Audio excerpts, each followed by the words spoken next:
Sosok pelaku ledakan dengan menggunakan bom rakitan di SMA Negeri 72 Kelapa Gading, Jakarta Utara ternyata siswa di sekolah tersebut. Pelaku diduga bernama Fadel yang merupakan siswa kelas 12 atau kelas 3 SMA Negeri 72. Pelaku selama ini dikenal pendiam atau suka menyendiri. Motifnya diduga pelaku ingin balas dendam kepada kawan-kawannya yang telah melakukan perundungan atau bully kepadanya selama ini. Berikut pengakuan para siswa yang mengenal sosok Fadel selama ini. Sosoknya seperti apa sih? Emang suka mahal gitu aja sih, Kak. Hal yang kayak orang Ekstrim gitu ya? ekstrim gitu ya, suka media. Spekulasi sekarang kan senjatanya bukan senjata asli, senjata shotgun. Cuman yang dipermasalahin itu di tulisannya. Di tulisan senjata itu banyak tulisan-tulisan yang gimana ya? Gak seharusnya di situ gitu loh. Kayak ada misalnya tahun berapa ada pelaku teroris itu ditulis namanya di situ. Pelaku teroris yang nembak-nembak masjid.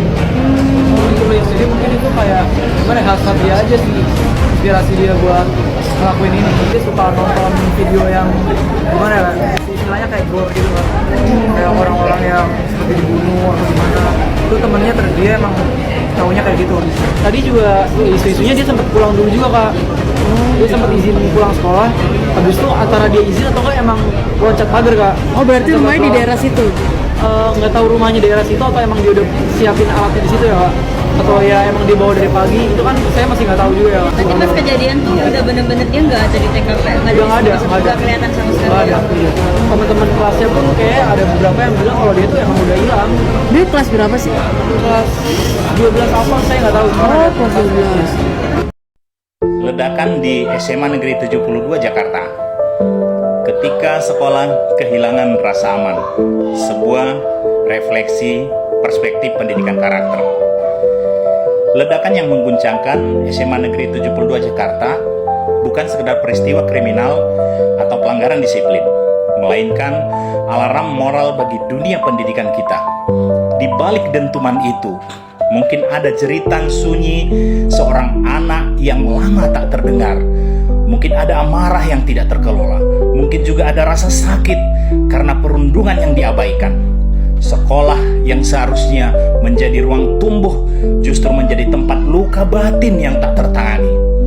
Kita seringkali terlalu sibuk dengan angka, nilai ujian, ranking, akreditasi, dan capaian administratif lainnya, hingga lupa mendengar bisikan kecil dari anak yang terluka secara emosional. Mereka berjalan di koridor sekolah, tersenyum di depan guru, tapi di dalam hatinya menyimpan kecewa, rasa terasing, dan amarah yang tak tertuntaskan. Dan ketika ledakan itu terjadi, ia bukan sekedar reaksi spontan, melainkan simbol dari sistem pendidikan yang kehilangan kepekaan nurani.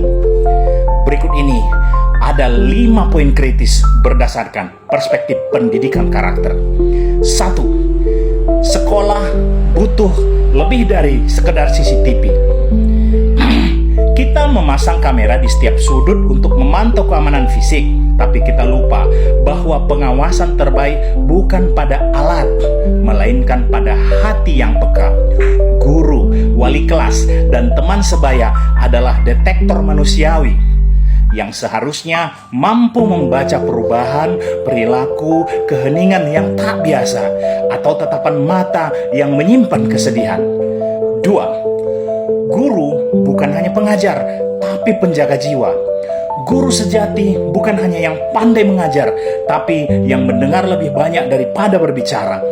Ia peka ketika seorang siswa tampak menjauh dari kelompok atau sering duduk sendiri di pojok kelas.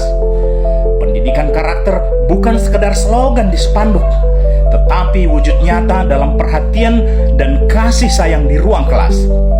Dalam kasus ini, kita perlu bertanya jujur, apakah guru BK, wali kelas, dan pimpinan sekolah telah menjalankan peran pembinaan sosial dan emosional dengan sepenuh hati atau hanya sebatas formalitas jadwal administrasi.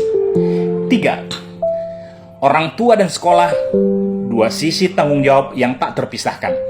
Banyak kasus di sekolah berawal dari miskomunikasi antara rumah dan lembaga pendidikan. Anak menjadi korban dari dua dunia yang tak sinkron, rumah yang sibuk dan sekolah yang kaku. maka kolaborasi antara guru dan orang tua bukanlah pilihan, melainkan kebutuhan. Ketika komunikasi ini lemah, anak kehilangan dua hal sekaligus, tempat pulang dan tempat berkembang. 4. Pendidikan yang menyembuhkan. Setiap krisis dalam dunia pendidikan mestinya menjadi pintu untuk introspeksi, bukan untuk mencari kambing hitam. Ledakan di SMA Negeri 72 seharusnya menyadarkan kita bahwa pendidikan yang menyembuhkan, healing education, adalah kebutuhan mendesak. Sekolah harus menjadi ruang aman bagi setiap anak untuk merasa diterima, bukan dihakimi. Program pembinaan karakter, konseling, dan spiritualitas perlu dihidupkan kembali, bukan sebagai kegiatan seremonial, melainkan sebagai jantung kehidupan sekolah. 5. Menata kembali sekolah sebagai rumah kedua. Ledakan ini bukan akhir, tetapi peringatan keras agar sekolah kembali ke fitrahnya, tempat tumbuhnya manusia, bukan sekedar lulusan.